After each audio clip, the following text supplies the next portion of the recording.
Aš Domantas Šuogis. Mokausi Juventos progimnazijos 1 B klasėje. Gaminsiu šveikuolišką desertą, keptus obuolius su įdaryta varške. Mums reikės varškės, šaukštelio medaus, vanilinio cukraus, razinų ir išskaptų obuolių.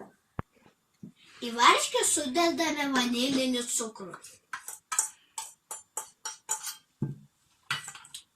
Sudedame razinas ir įdedame šaukštelį medaus. Ir viską išmaišome.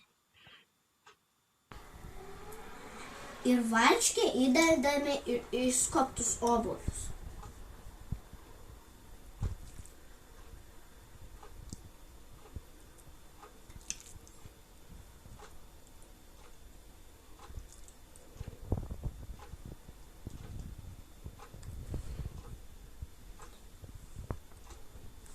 O dabar viską kepsime.